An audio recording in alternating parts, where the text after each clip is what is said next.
a great event. Thank you for coming out and supporting your local bookstore. We really depend on you guys to keep us going, and so that we can have free live events like this. Tonight we're here to celebrate Stone Free, which is the new book by Andrew Oldham, and it's the third man. Gary. No, I don't think we need that. And it's the third book. Fourth? Yeah. It's the fourth book. Yeah, so if you can just silence your cell phones before we get started, and join me in welcoming Andrew up to the podium. Yay.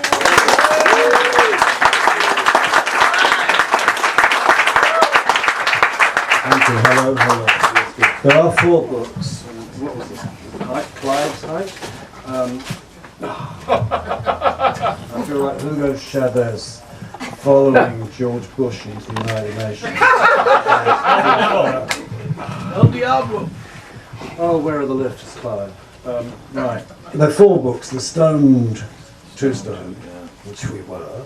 And then because Random House have given me an advance and not paid me any more money, I updated it. And both those first 2 books, and they're called Rolling Stone. And that's out on just Kindle and E and stuff. And then there's now this Stone Free. Can you hear me without the mic? Better. Yeah. Exactly. Okay, good. Peace and love. Who could ever not hear Yeah, right. Now, that's better. In the beginning, there was the word. And the first words that I wrote was usually in a bathtub with a spliff, with an Anthony Burgess book by my side as I did sleeve notes about the Rolling Stones. Then I went to lunch for about 25 years, and when I came back, I wanted to see if I could write out of the bathtub, out of the spliff, and write long form. Because when I did come back from lunch, and this is totally understandable, I wasn't being offered work, so I had to create work myself. So I started reading the Paris reviews, everything, the books on Latin writers, the books on all the interviews, Anthony Burgess, Hunter Thompson, the whole bunch. I went back and read all of Graham Greene, most of Richard Price, Nick Tosh's, Jim Carroll, it was wonderful. Hunter Thompson, I kind of left to David Bowie, you know what I mean? That form of doing lyrics, I didn't quite see. No, is it all right without the mic? It's cool, good. I couldn't quite see, you know, the point of writing that much, leaving it on the floor, picking it up and putting it. Wouldn't have worked for me. So Paris reviews were the main thing. I mean, working out how, if I'm going to write, am I going to do it? And I think it was the Graham Greene. He was my hero for a while, until in the middle of this book I read an autobiography on Somerset Maugham from 1938 called The Summing Up, which was just wonderful. I thought that if Graham Greene knew how to iron the words flat, and I'd always dismissed Somerset Maugham because when I was hustling in the south of France in 1960, for those of you who are familiar with the south of France, and I hope some of you are, like the Cat d'Antibes, and they used to warn you, don't go out there, there's this old puff called Somerset Maugham and young boys disappear, you know, right? And it wasn't Rome. So I wasn't really interested in Somerset Maugham, and he used to go off to Switzerland to have his blood changed and things that Keith Richards did later, and he gets shot up and stuff in Vevey with the cells of the unborn lamb, which I've had. You know, it works. And so I dismissed Somerset Maugham until I found him recently, this little book, The Summing Up. And Graham Greene, I thought, ironed the words flat just beautifully. So I did the Paris review, studied it, and then I started. And when I wrote the first book, Stone, I went, doesn't matter what you write about, in the beginning with the first words. But oh, right, let me just backtrack. I think that anybody can write a book. One book. But, I mean, in terms of music, if we remember Sergeant Barry Sadler. Green Beret. Yeah. Or anybody can have a hit. One hit. Right? But can they have another, and can they... And I had to, because when I left school, they said he may do well, but not here. You can imagine how much attention I had paid to the information they were trying to give me. I paid no attention to anything. So I was starting off again later in life. So I really think that everybody's got a book or a song or a piece of music in them. But whether they're supposed to become a craftsman and develop it, of course, is another thing. So then eventually I put down the Paris reviews away, and I worked on the idea that I would write about... Oh, no. First I started writing before I came back from lunch.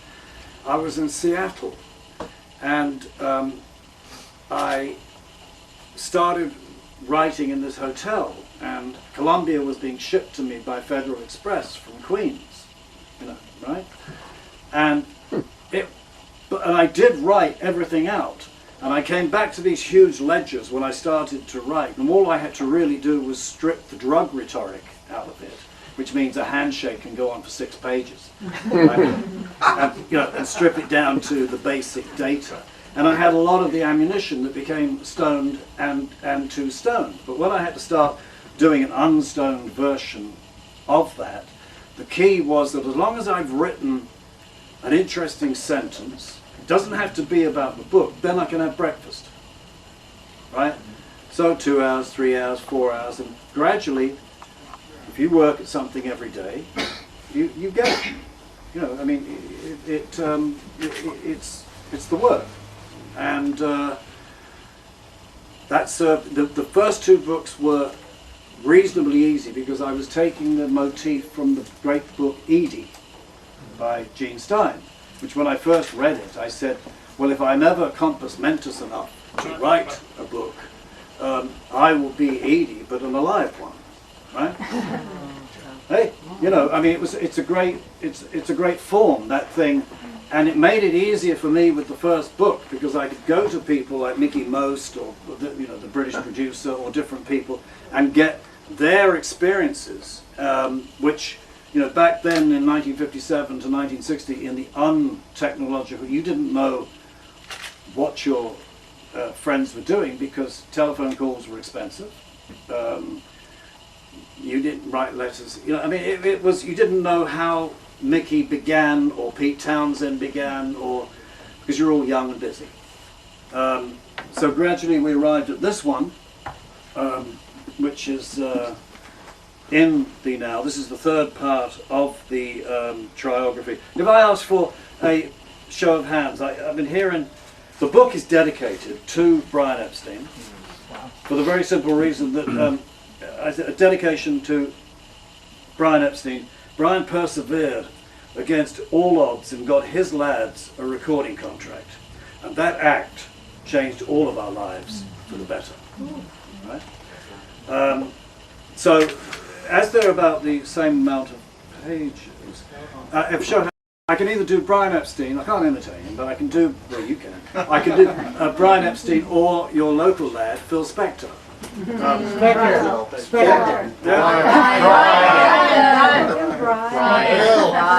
Don't empower wigs. Well, we'll go. The Bryans were louder, so that's where we're going. Come on, Liverpool boy, right? It's beautiful, right? Yeah. Okay. He was very good. He started like we did. He didn't know the game, neither did we really. We knew how to play, and he tidied us up and moved us on. Ringo Starr. By the mid-1960s, the whole world appeared to have become successful. Anyone who could master 3 chords, squeeze into tight pants, and manage a falsetto yeah, yeah, yeah was inciting riots among screaming dolly birds. God had evidently looked down into the bowels of post-World War Britain and and worked out which wee bands would emerge from the nursery as pop singers in embryo. Because God is good, he gave them all great hair. Food and the little luxuries of life were not the only things that had been rationed during the years of privation. The overwhelming cost of victory had tended to make the stiff upper lip even stiffer.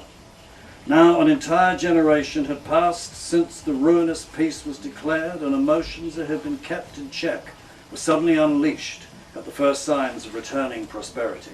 The kids were determined to have their day and their way.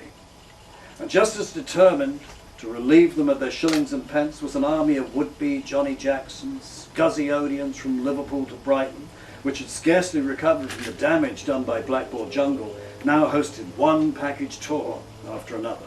The motorways were jammed, with the bright sparks of the moment hustling their way from London to the industrial Midlands in order to make a hasty backstage appearance before speeding off back down the B road. Brian Epstein and the Beatles started a disease. Hordes of misfits used fashion to scoff at the hard-earned toehold on middle-class respectability their elders had struggled to bequeath them. Shopping became the favourite pastime of young males as well as young girls. Basics from Burton's and Hepworth's were accessoried by little Dax or Simpsons, with an assist from Austin Reed. If for whatever reason one was reluctant to pick up a guitar, a smart appearance and a freshly printed business card were all the more de rigueur. Poor dental cosmetics were no barrier to a smile that said to the latest undiscovered beat group, "I think I might be able to help you." If one were reasonably well-spoken and well-dressed, one might find oneself enjoying the right sort of bar with the man himself. But Brian would have been better dressed than you, and probably glancing at his gold wristwatch because he had other places to visit that night. Once he left the exclusive night spots we managerial types frequented on our rare evenings off, the Ad-Lib, the Cromwellian, and the Scotch of St. James, he sauntered off into the night to even darker venues, where neither his money nor his success were likely to impede the rough treatment he was after. Love and companionship were likely not his goals. A product of his unenlightened times, Brian sought in his most private moments a validation of his shame. In public, the luminous singer Alma Cogan provided Brian with an image polite society could not help but admire and approve. It was even rumoured that Alma and Brian contemplated a sort of marriage to each other. The highest paid female performer in Britain, Alma Cogan was equally famous for the fabulous all-night parties she threw in her Kensington flat. Likely to meet the Beatles, as Paul ran through the yet-to-be titled yesterday, were Cary Grant, Ronald Bart, Noel Coward, Martin Lewis, Sammy Davis Jr., and Princess Margaret. One wonders if Cynthia Lennon had occasion to draw Brian aside to ask discreetly if he would interrupt the lively flirtation her husband was conducting with the older star he nicknamed Sarah Sequin. Perhaps it was the rejection of his true personality Brian carried with him throughout his life which prepared him for the challenge of the Beatles, who were certainly nobody's darlings until they were everybody's. Brian's unwavering belief in his boys, if not himself, gave him a will of steel. Like innovators in any field, the Beatles were considered to be impossible before they became unavoidable. Before the Beatles, rock and roll in Britain was merely a Yank wannabe, a road to nowhere travelled by coquettish, gypsy-elbowed, greasily quiffed rockaroos who were successful to the extent that their curled lips and fake American accents excited equally the evening stand of the pop writer Nick Cone and the legions of hot-to-trot dizzy Miss Lizzies newly liberated by the pill. As an 18-year-old freelance publicist, my first exposure to the Beatles set my heart racing, and the affair took wing once I'd met them. I prided myself on knowing the difference between the real American deal in pop music and its pale British imitation. Love Me Do, the first Beatles parlophone single, sounded remarkably more like the former than the latter. The mood was more like Sex than Skiffle, and yet the overall effect was as British as Bangers and Mash. In those days, records spoke to me with intimacy and impact, and I look forward to sharing more pillow talk with the Liverpudlian force. I went up to John Lennon, thank you Lucky Stars, and told him he was good. He agreed.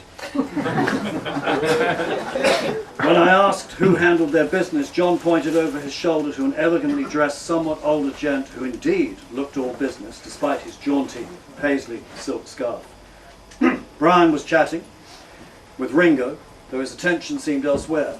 It's often easier to talk to the drummer when you're distracted and you've got nothing to say.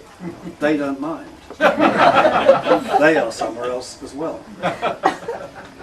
I buttonholed Brian and talked him into letting me represent the Beatles in London. By that time, I'd racked up a bit of a track record with the press and radio, and heaven knows, at 19 and self-employed, I was cheap enough.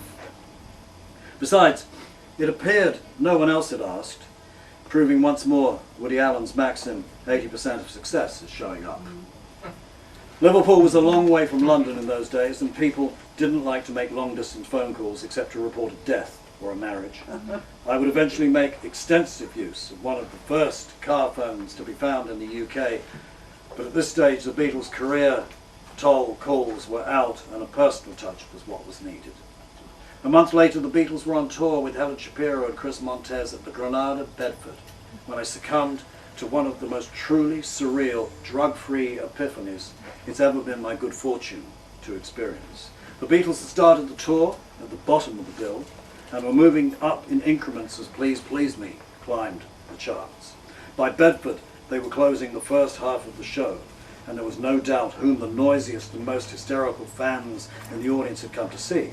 The pandemonium was reaching Johnny Ray levels, with a mere 300 or so punters raising a din worthy of 3,000. Paul in particular grew a whiter shade of pale as one by one the kids broke the backstage windows and shards of glass exploded a few feet from where the boys were smoking fags and drinking coke.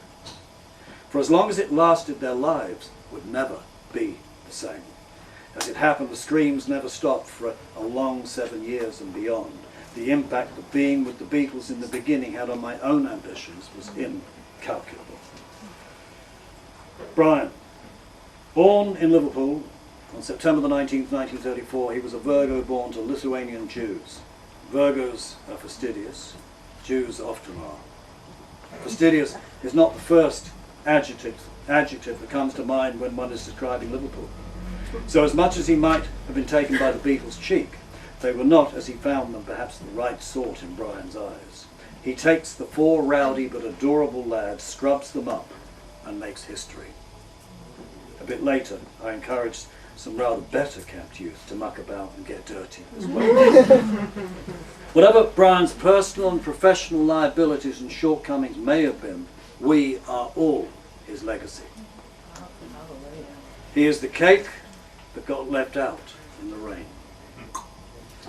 The yellow brick toad we walked over on our way to the top. The mantelpiece that was leaned against in such awful TV programmes as the BBC Arena Death Fest that celebrated Brian's life some half dozen British Christmas ago.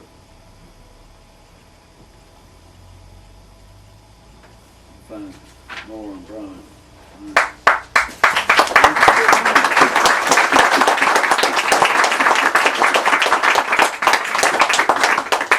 Do you want a little fill before we Yeah. do the a few questions? Let's find that appropriate. Do a fill.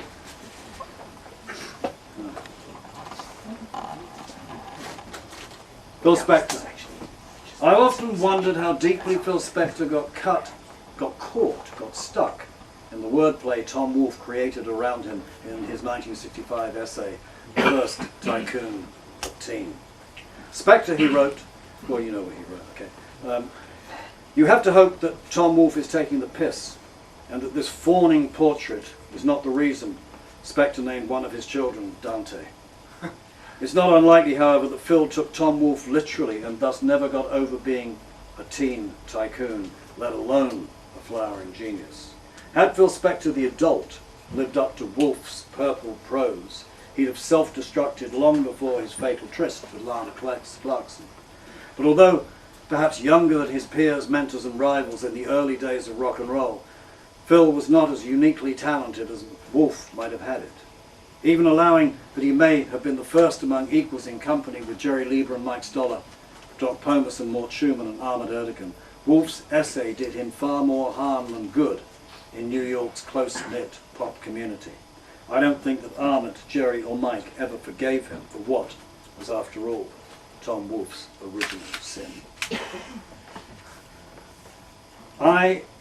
The last time I saw Phil pretty well convinced me that the rabbit hole was pretty much his natural habitat. I arrived in LA in the second week of June 2008 and stopped by the Warner Brothers offices in Burbank to see Seymour Stein, the head of Sire Records and an important part of our musical life since 1964. Keith Richards and I first met Seymour while scouting material for the Stones to cover in the Brill Building, home with 1650 Broadway to New York's most happening publishers. Keith and I went to Trio Music without an appointment, and Jerry Lieber refused to see us. We were just getting into the elevator when a young plugger, the aforementioned Seymour Stein, rushed on out and dragged us back in. He was flustered and apologetic over the Lieber brush-off, although Keith and I really didn't mind. It happened in England all the time. Seymour sat us down and got down to music. 30 minutes later, Keith and I left with more than a dozen 45 RPMs, including Alvin Robinson's Down Home Girl, written by Jerry Lieber and Artie Butler, which the Stones would record rather well the next time they hit the studios. The Warner Brothers offices, in which I reunited with Seymour, were not those I remembered from the glory days of Mo Austin, Joe Smith, Lenny Waronker, and Electra Mark III under Bob Krasnow. Even the artists on the wall seemed to look upon us with dead eyes. In fact, the 21st century version of Warner Brothers resembled too much of Decca and EMI in the early 60s before the likes of Seymour and yours truly got their turn to bat. More than ever, the record companies assumed their random successes confirmed their personal talent. As I watched, Phil, where are you, Phil? Let's get to the whole thing. Okay, Phil. Well, you know what his records were. In 1997, I brought my family to another Hall of Fame induction ceremony, which honoured the Mamas and Papas. After a run-in with the thoroughly Manischewitz and medicated Phil, my son Max looked at me with bewilderment. "Puppy," he said, "you used to idolize this man?" Yes, I did, son. And now, as part of a convoy led by Seymour Stein, I was about to find out if I still did. It occurred to me now that he had always treated me about as well as I was treating myself at the time of our occasional encounters. When I had been anything less than together, he'd be an alpha, predatory, a male wolf sicking his pack on a weakened creature that had been left behind by the herd to die. One night at a Songwriters Hall of Fame, he attacked Darlene Love's manager for daring to sue him over unpaid royalties. In Phil's mind, the singers were never the artist, despite what was printed on the record label. He was the artist, a solo artist at that. He surely agreed with Alfred Hitchcock, who corrected a famous quote attributed to him: "I never said all actors are cattle. What I said was all actors should be treated." Sometimes Phil worked himself into such a frenzy that he was more amusing than frightening, though one would have been wise not to let him know you were laughing at him. One evening, at yet another Rock and Roll Hall of Fame ceremony, Phil, our mutual friend Jack Nietzsche, and I strolled over the foreigner Nick Jones' Central Park West apartment. There, before his son Dante, he threatened to kill me if he ever saw me take drugs. Thank God we were both so high he didn't notice I was. Back on the road again, Seymour, Andy Paley and I made our way onto the San Bernardino Freeway en route to Alhambra, where Phil was doubtlessly working himself into a tizzy of anticipation. As we made our way from Los Angeles to Alhambra, I wondered if we were retracing the route that Phil took with Lana Clarkson. It crossed my mind that it was a hell of a long way to go for a nightcap. It crossed my mind that not that either Phil or Lana needed one at that point, according to the testimony of witnesses at various restaurants where Phil had been seen self-medicating. At the time Phil wandered into the House of Blues VIP room, he was not in good shape. He had recently taken the British buzz band Star Sailor into Abbey Road Studios and produced only a few tracks as weeks stretched into months. To the band it didn't matter One of them would become a top 10 single in the UK. With the arrogance and self-importance of youth, they fired Phil Spector. Now insanity was certainly waiting in the wings of his vast, empty mansion, a spiritual predator that knew Phil would eventually crack. 4 years of sobriety were discarded in an instant, and Phil was sick again. An alcoholic may stop drinking for a day, a month, or a year, but his body never stops wanting a drink, and the moment he sips and drinks again, he is drunk again, because the body never stops drinking, even if you have. I had a personal reason to remember the date on which Phil met Lana Clarkson. My wife Esther and I had accompanied our son to Los Angeles, where Max was enrolled in Santa Monica College. We opened the newspaper the morning after we arrived to read some terrible news. Our club in Bogota had been bombed, and 43 people were dead and hundreds injured.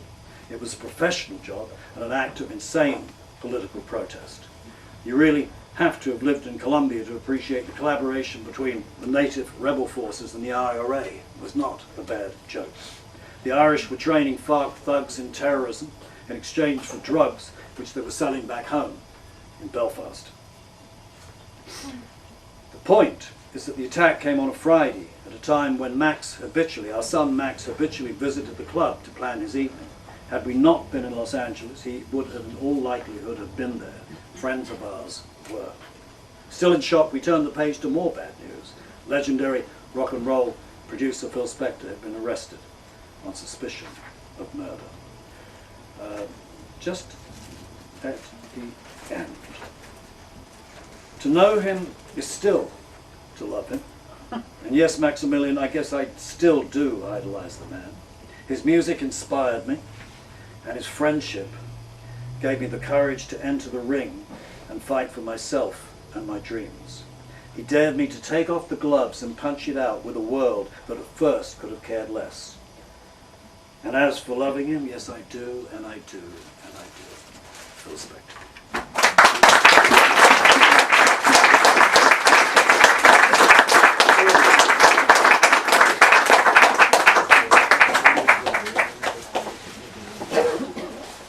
When the Small Faces moved from Decca to Immediate, they really blossomed creatively, and I know that you had a lot. Most people will if you're getting 25 grand on a brown paper bag.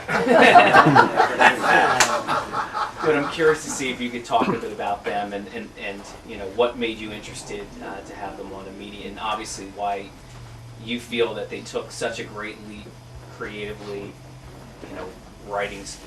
Okay, yeah, I got you. Right. Okay, Steve Marriott was a dangerous genius. He fulfills, like Axl Rose, that for a lead singer to be an Aquarian is hell. You know, they just don't. They just don't handle it well, man. It's as simple as that, right? And Steve had a thing going that if he wanted all the love, so the rest of the group would hate you. And Ronnie Lane maybe for a few caravans would be all right, you know.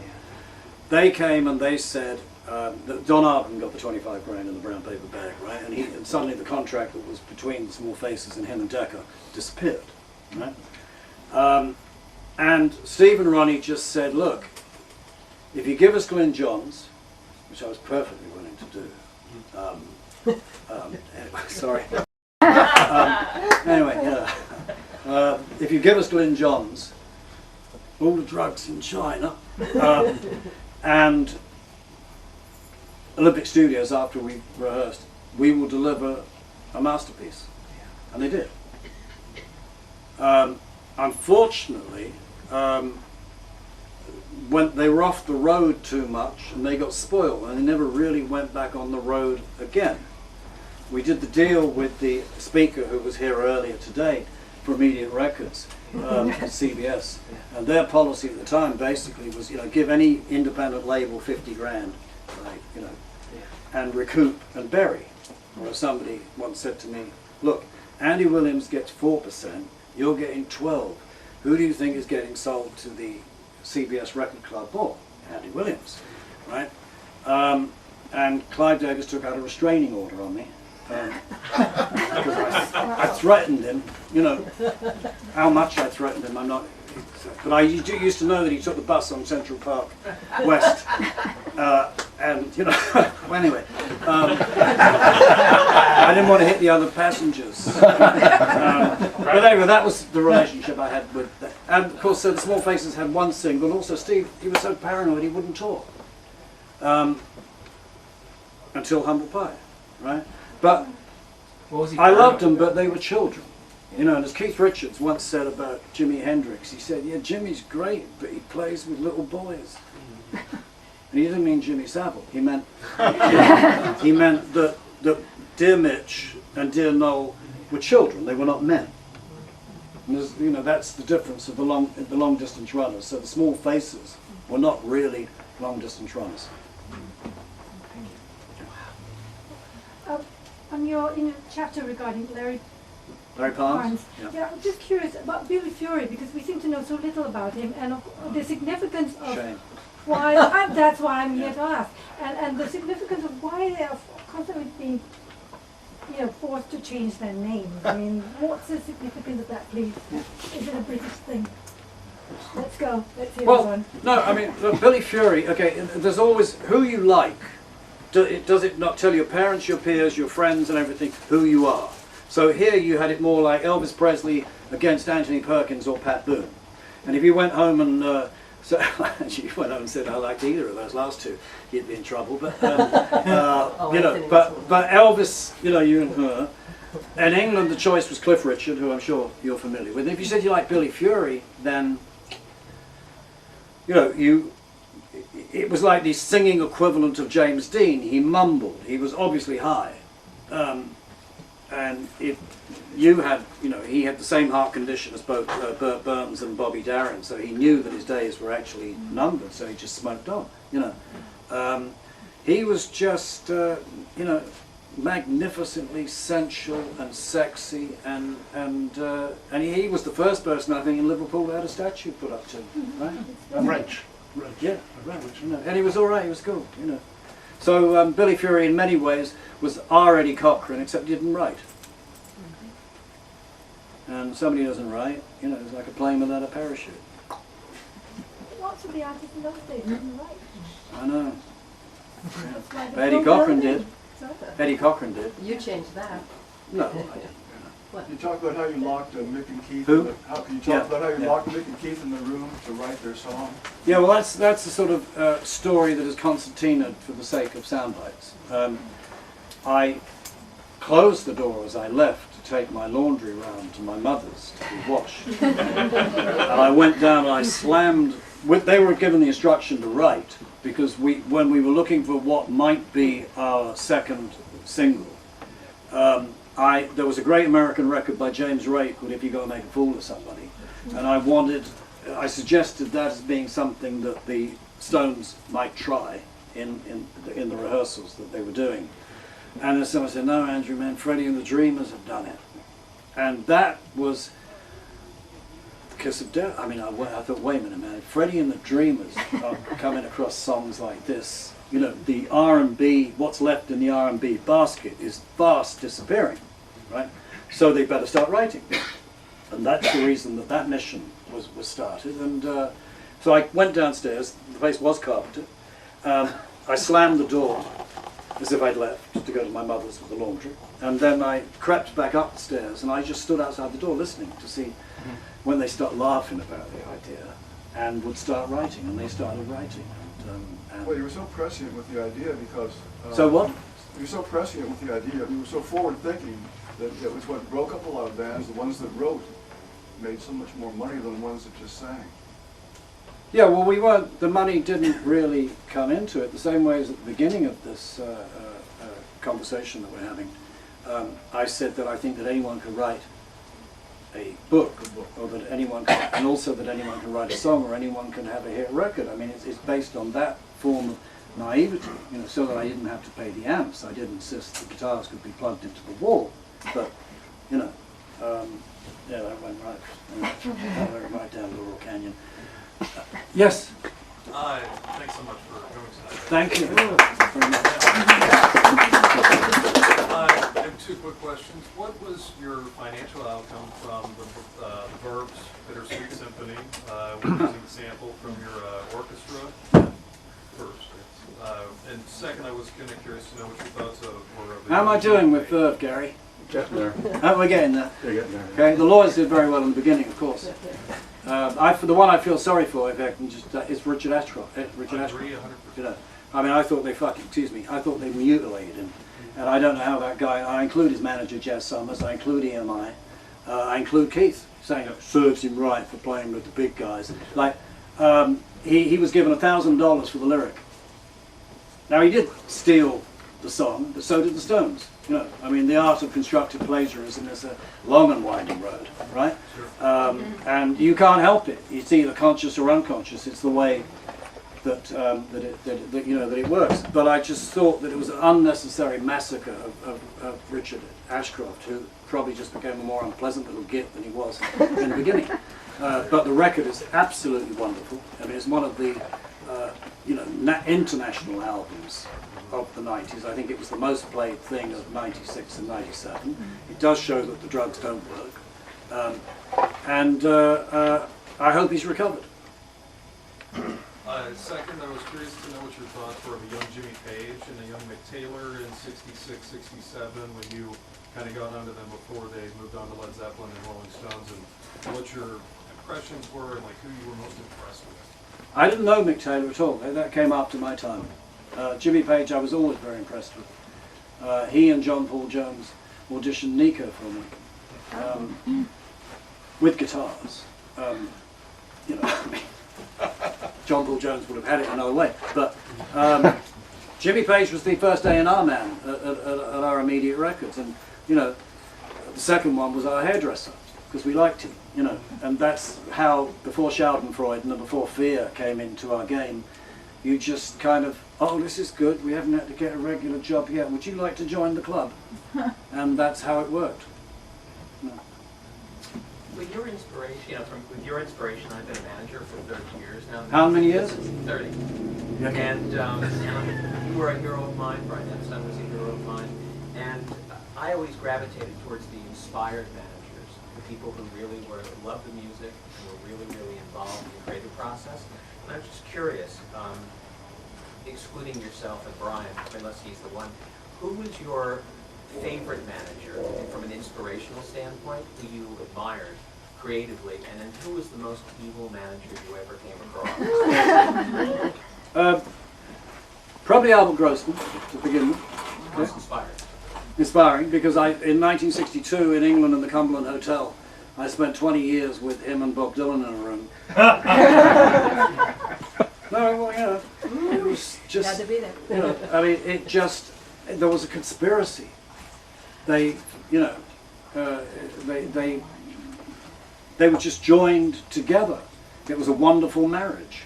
And whatever it was that they had going, I wanted it, right? I didn't know that I was going to be able to get it for that while, but that was inspirational. Later in life, as I was going out to lunch, the person who I most admired was Shep Gordon. I think that his, it's the long distance race basically, and I thought that. What did you admire about him, particularly? It wasn't costing him too much. Okay, which is finally the gift. We all start off with it and then we throw it away, but he had it at that time when most people it is costing them too much. And then what about, somebody who you really just were like, wow, this guy is just, I really don't, I can't answer you because I think that it takes two. If somebody has done or behaved in the way that you're talking about, the other person has usually asked for it. I think you get what you deserve. You get what you ask for. Life is actually very fair. Thank you. Two quickies. How do you know when a record or a song is done? And can you share a good drug and groupie story? Well, I'll get you a second one out of the way first. The beauty about arriving in California in 1964 is everybody was already undressed. Made it easier than in Europe. It was cold. Anyway, and what was the first part? Well, how do you know when a song is done? See, going back to Steve Marriott and Ronnie Lane, you know, they would complain about each other, right? In the songwriting process, and I was to one of them, the other. I said to him once, I said, hey, listen, does he tell you that the song's great and it's finished? And the other one said, yeah. I said, then he's worth 50%. You know, I mean, it's how do you know? Keith and I, or no, Keith watched while I tried to have a conversation with Billy Joel once. And I said, saying to Billy Joel, I said, listen, how do you do it? Like, how do you write by yourself? Like, you know, how do you know when it's finished? I mean, which brick, you know, which wall tells you it's done? And I kept asking, I wasn't going to, Keith said, doesn't fucking understand what you're talking about. Leave him alone. But obviously he did it because he is, you know, one of the great writers about and of America. But there's no reason why I should know how he does it. You know, I mean, it's all, you know. So that's the problem with the. Somebody told me this afternoon that the producer said that we've got 127 tracks done on one song, and my friend said, "Yeah, but you probably haven't got a song." Yeah. I hope that has helped. You know. Yes, sir. Marketing the Stones as we didn't market the Stones, no. or you know, projecting the image of scary bad boys. Didn't do that either. Oh, you didn't? Oh, well, no. Just wanted to go out. Hey, see, I've had a lot of that. This particular little stint of coming up to North America and doing these chats and things on the book and on, you know, Charlie's My Darling and life in general. This soundbite stuff of yeah, it's there. I mean, I referred to it in terms of Elvis Presley versus Pat Boone, Cliff Richard versus Billy Fury. But can you imagine how derogatory that would be about the Rolling Stones if I had gone up to them and said, I want to work with you because I think I can make you the opposite to the Beatles? You know, when I first saw the Rolling Stones, this total wave came over me. It helped that I didn't like R&B. So I you know, well, I like Lieber and Stoller, man. I wanted the drifters and strings and stuff like that, and you know, Muddy Waters, quite frankly, was Muddy Waters. You know, it hadn't changed my life the way the music had changed their life. So when I first saw them, I didn't sit there and have an opinion about how well they were playing this stuff or not. It just totally took over my life, and I knew what everything I'd done thus far, including avoiding Somerset Maugham, was preparation for. So, you know, this... So how did you know it would work when you kind of use, you know, would you let your daughter go out with them and what? I know, no, man. See, nobody ever invents anything. All you got to do is listen and grab it and use it before somebody else does. A journalist called Ray Coleman. No, Jack Hutton was the head, thank you, of the Melody Maker. He said it in a rambling, long, paragraphical sentence, and I heard that and went, thank you, Saul Bass, for all the training. You know, grab the graphic, grab the one-liner, and go with it.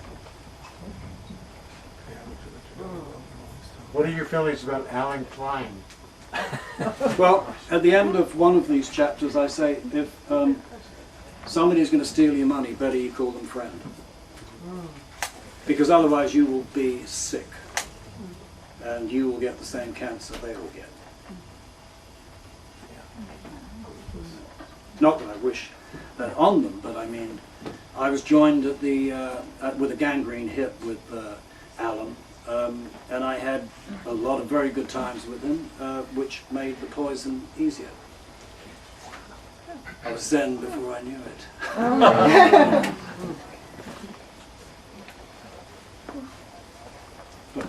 Yes.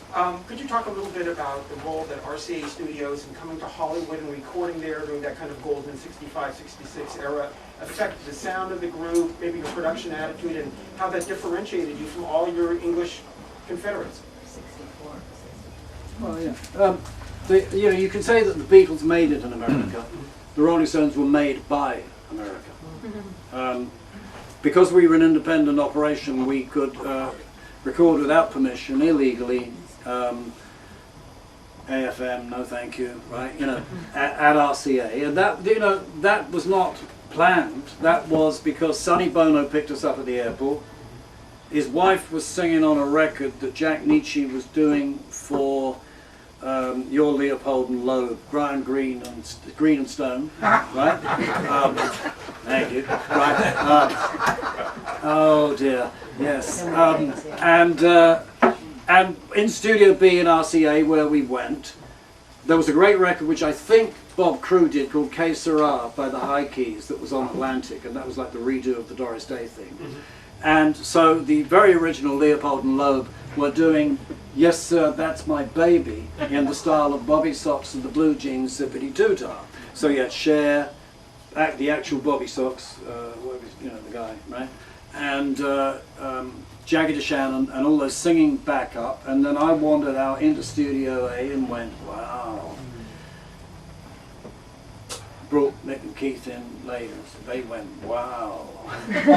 We met Dave Hassinger. We were very impressed by the fact that his wife was Doris Day's stand-in. And so, well, those things will do it, you know, right? Doris Day's stand-in, you know, this is, you know. And so we started recording there, and we had that great run, you know. Yes. What was your relationship with Brian after the Stones? After you left the Stones? I didn't have one. You know. I mean, you know, if you, I didn't get on with him particularly when he was with the Stones. You know, you can't win them all. You know, I mean, he was incredibly talented, as we know. But he, you know, I mean, I'm sure a lot of you are familiar with the Saturn return phenomenon, which basically explains to you the 27 Club and how many of those people died. Part 2 of the Saturn Return Club, the big club members are probably George Harrison and Steve Jobs. Yeah. You know, when you haven't got enough, not enough to get up tomorrow, but enough for the next actual chapter. And Brian was like a very split personality. He wanted the purity and he wanted the just adulation, the outright, you know, the Day of the Locust thing. And he was also basically like a cat, a real cat, not a musical cat. He wasn't a real cat, but who'd had 9 lives and they made a mistake and sent him back for 10 and then went into recall. You know, he wore himself out, man. We only last as long as until we've worn our bodies out, right? Yes. Had you read, and if you had read it, did you find any use for Wyman's memoir in writing your books? Yeah, Where We Were, man. Yeah, that obsessive collection of detail that he had. Yeah. Yeah. That book. His book was the reference for me to double check you know, where we were. I thought, yes, it reads and like there was another book called Heart of Stone. Didn't see that, yeah. That was their life until 1982, that had everything in it too. And that and a little bit of James Cornback and we were home. Yeah, did Wyman have a sort of autistic personality? It was so train-spottery with no human insight, I thought. Listen, like a weird guy. you know, if he hadn't joined the Stones, he could equally have been a member of Johnny and the Hurricanes. You know, and I'll leave that one where it. Well, I was there that night. The last time I saw you, it was the Tammy show in the dressing room, and you were very humble because very what? Humble in your part in front of all you, of this. I am. But, I mean, it's just amazing to see you now. I see you still then. Andrew, you were anointed for the role that you had. I mean, it was bigger than just you. I mean, what Andrew just said about Brian Epstein is equally true of Andrew. Only it was a different group, and those 2 groups changed the world. And Brian and Andrew both were the 2 men that allowed for that to happen. And you had a spot. I met you that night. And it's interesting because I met you all that night, and you were the leader that night, Andrew. In that room with all of you. Jack Nietzsche was in the room too. And this is one of the issues that Brian had with you, too. Brian Jones? Yes. That night, this is the perceptions of a 13-year-old girl at the time, but I was the other end of the audience. Roman, where are you? Got me that night, good there. But what I'm wanting to express here is that you knew what you were doing. You were anointed to do it. You had the power, the confidence, and the awareness to do it. And the rest of the lads in that room were not there yet with you. Certainly not Mick and Keith. They were tadpoles that night. And they were Whoa. coming up. No, you talked about men, and you Yeah. were younger, but you were a Yeah. man. Charlie was a man that Yes. night. And so was Bill. And so, of course, was Jack and you. But you were younger. So you were the leader. You really did, you're very much too humble saying, oh, it just happened around me and I happened to be there. It couldn't have happened without you, Andrew. You were a focal point of Well, thank you. Yeah. Okay, right. Yeah. The king is dead, long live the king. Could you talk a little bit about that night, that show? And No, where, no, you've done it really. then- No, and I appreciate it. But everybody's got an off night. Mick and Keith knew exactly what they were doing. Well, Their job was to no, put, they weren't put off. the They petrol weren't into off. the car. No, I didn't mean to say anybody was off. Good. No. We no, were all hardly very off. on. Oh, Yes. it was the most on, yeah. You were really coming to take over America that night. And we let you. You got us back. Yeah. It took a while, but you did. Thank you. Thank you. All right? Yes, sir. What's your favorite Stones album? At the moment, it's Stripped. Seriously? At the moment, it changes. But at the moment, Oh, okay. Okay, that's interesting. All right. That's great. That's great. But the version of Spider on the Fly, and the Spider on the Fly in particular, That is I good. think it's just Yeah, that probably is the last that you heard from the brand. Right. Okay, great. Thanks. Yes, sir. Can you talk about Jack Nietzsche? Jack Nietzsche was an incredible gift. He never received a penny or a cent for all the contributions he made to our music, but he got paid on a different kind, right, which Neil Young used. He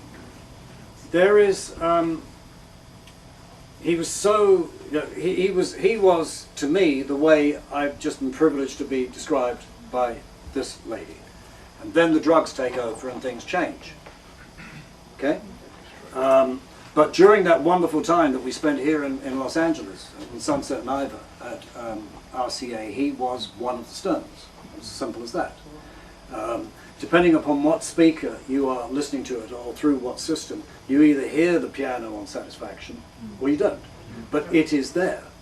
The same way as if you removed my sample from the Verve record, the record would collapse. If you removed Jack Nietzsche's piano on Satisfaction, the same one that you can actually hear on Let's Spend the Night Together, And interesting, because as you know his history, I think the piano part on Needles and Pins is one of the all-time great pieces of music. I mean, I watched Jerry Herman once in a room raising money, Hello Dolly, right? In a room raising money.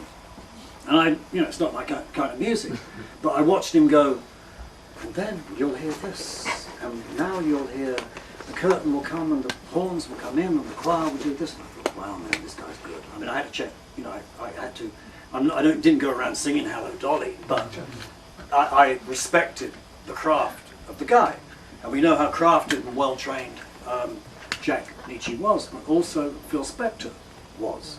And when I was remastering some of the Phil Spector records for CDs in 1986 or 1987, some of the records were on 3-track, and most of it was all on 2 tracks. And then there was one track in the middle that had probably Phil and Sonny Bono and Nino Tempo, like singing just a monotone mono, which I can do. Baby, I love you. Baby, I love you. And it just was ear candy that reinforced. You heard Ronnie, you think you only hear Ronnie, but there's this Vance Packard subtext that's going on. That, Phil Spector knew, the man, making it for. When I first heard You Lost That Loving Feeling, which Gene Page arranged, I thought I think I was straight, but yeah, right. But I thought I was listening to 3 different records at once. It was that amazing. And Jack went to the right school, and we got the benefit of it. And and Gracia, they were an incredible contribution to everything that we managed to do here. Yes, Andy. The first time I remember hearing your name was in regards to something that you had borrowed from Spector regarding the Decker, a technique of owning the masters or. I actually got that from Bob Crew. Bob Crew was an incredible American producer. He was much more giving in information than Can Phil you Spector explain a hair of that? 'Cause I Pardon? never. Can you explain a little bit of what that actually is? I mean. Well, owning the master. Now that it's gone. Well, there's no record business now anyway. So Yeah, right. Now that it's gone. Everybody owns their own master, and look what a mess we're in. I'm sorry, but you know, it's true. It's true. No, but I mean, just in those days, I was wondering what you had to deal with. Well, you hypothetically leased it to the record company, so they were screwing you on 10% instead of 3%. Right. If that makes, and I'm getting cynical now. I'm sorry. No, it's okay. You supposedly owned it, and then could walk with the tape somewhere else. But you know, if you joined the club, the gates close, so it doesn't matter whether you think you own the master or they do. The game remains the same. So I mean, what was the trick? How could someone elude this? Why didn't they say who do you think There's no trick. They agreed to whatever you want. They were the ones who were paying you. I mean, it's redundant because it doesn't make any difference anymore. You know, so I can't explain it to you, and you can use it.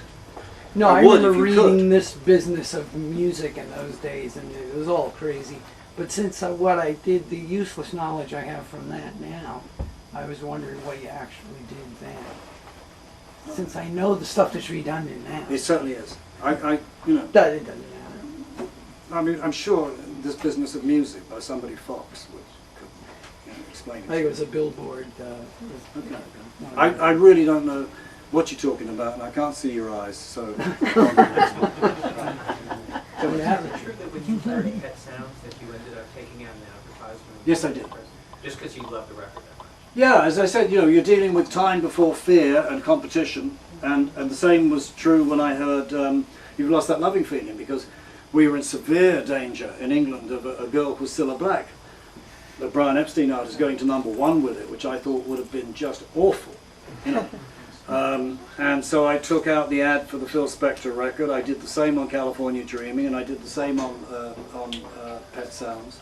Nobody else ever did anything like that. You're the only guy I know that's ever done that, right? I did Burt Burns too when he went, you know, I mean, yeah, but you know, we hadn't had to get a regular job. We were really privileged to be having, it was a wonderful time. You know, that's why, I'm sorry, but that question's redundant. You know, I mean, the business is not important. Unless you're in business, which obviously I never was. Yeah, right? And I thank myself for that. Yes, sir. In '67, when Brian Epstein died, were the Beatles come to you and ask, you know... So I got the first part. He did die in 90. Yeah. Go on. Right. Did any of the Beatles approach you, maybe to manage them, or what No. they should do? No. Who they should contact? No. I think they went to see the Maharishi, didn't they? They were there when the No, I'm joking. I'm being sarcastic. No. No. Well, thank you very, very much.